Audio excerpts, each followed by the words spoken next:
Tottenham's Latin village, known by some as the Pueblito Paisa, has been home to a large South American community since the early 2000s. They transformed this building at Ward's Corner into a friendly, welcoming space for foreign nationals like themselves who were new to London. But soon after they moved here, Haringey Council marked the site for redevelopment, and the traders have been locked in a bitter dispute with the developers ever since. Now, with the closure of the market imminent, the traders are fighting to preserve their businesses and a place they've come to call home. It's a whole mix of things, isn't it? So initially I thought it'd be just a food market, but you can literally get your hair done, you can get your nails done, you can get your meat. Everything that the community needs is here. Vicky Alvarez is a well-known member of the community and has traded in the market since 2002. It's a very happy place to be. You know, in so many ways, it's like you are in Latin America, so you don't feel far away from home.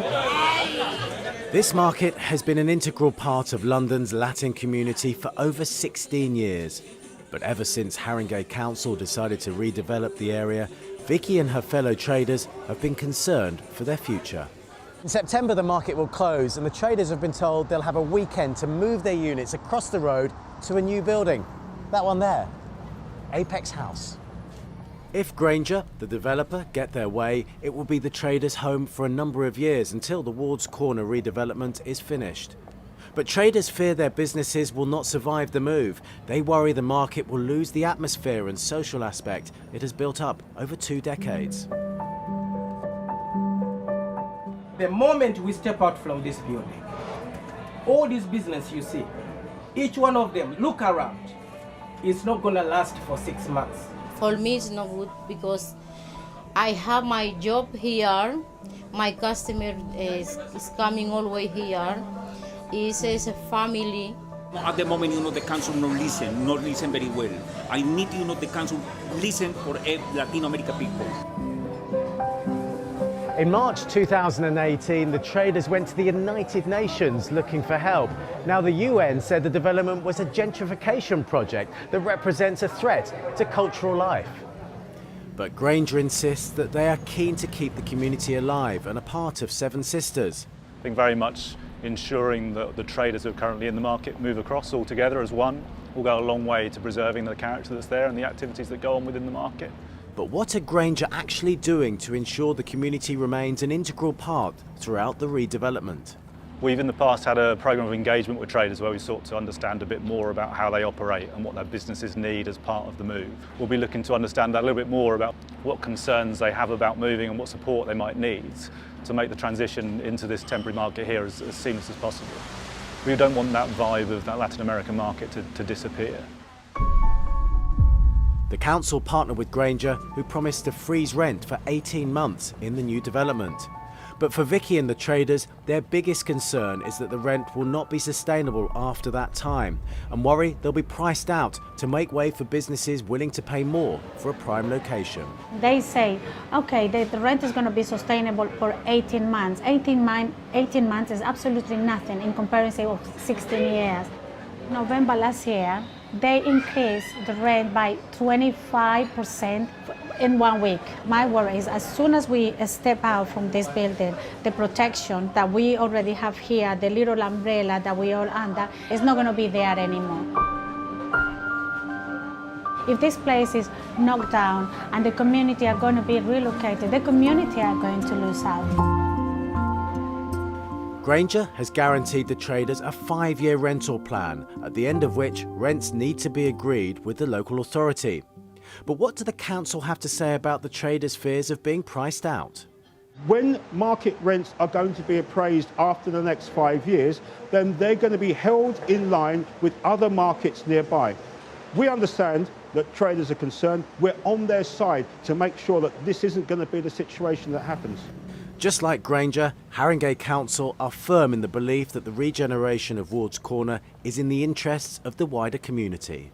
Wherever and whenever there is social, economic or physical renewal anywhere across the borough, that the communities, the residents that were there before must be an integral part of that neighbourhood's future. Regeneration isn't just about shiny new buildings, it's about ensuring that everybody shares in changes and improvements. With the future of the Seven Sisters community hanging in the balance, the traders look to the struggle of another Latin market that has already lost its fight against eviction. Elephant and Castle Shopping Centre has been around for over 50 years. It's an iconic building in London. All in all, we have around 100 businesses owned by Latin Americans. This is a special place for me because it's like a second home. It's brilliant and it's like a community. We all know each other. It's like a meeting points for all our community. Just like at Seven Sisters, Santiago believes the developer, Delancey, allowed Elephant and Castle Shopping Centre to fall into disrepair. It's a building that is definitely old, but they were never engaged with the idea of refurbishing. They were always for the idea of demolition, and I think that that's something that should have been in the table. In a statement, Delancey told us, the professional team did look at options for both refurbishment and redevelopment of the shopping centre, taking into consideration a number of important factors for the wider community and economy of Elephant and Castle. Throughout our engagement with the local community, there has been a large majority in favour of redevelopment of the centre rather than refurbishment. Initially, Delancey had no plans to relocate the current traders, but through a lengthy campaign, Latin Elephant have secured places for around 40 traders, but 60 still have nowhere to go.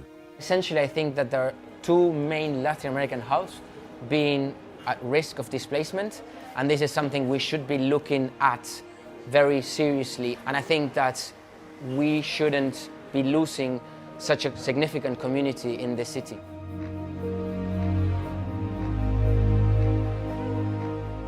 The fate of the Elephant and Castle community has already been sealed. The shopping centre will close on the 30th of July this year, when all traders will have to vacate their units. When you break it up again, like what they want to do, it's not going to be another shopping centre. They just want to create a town centre. Like everywhere else, all the independents are going to be chucked out.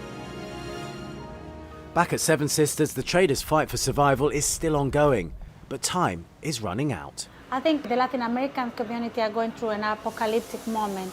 Like a Brixton is already gone, and then Elephant, they're going to be out by summer this year, and then now the Pueblito Paisa, the Latin village here in Seven Sisters, they think is going to suffer the same fate, but we are willing to go to the European court if that is the case. I have the energy to carry on fighting because I don't have nowhere else to go.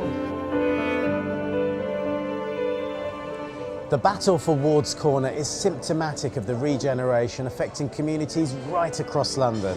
And for these traders who run their shops like family businesses, it's not just their livelihoods at stake, but also the piece of London they feel most at home.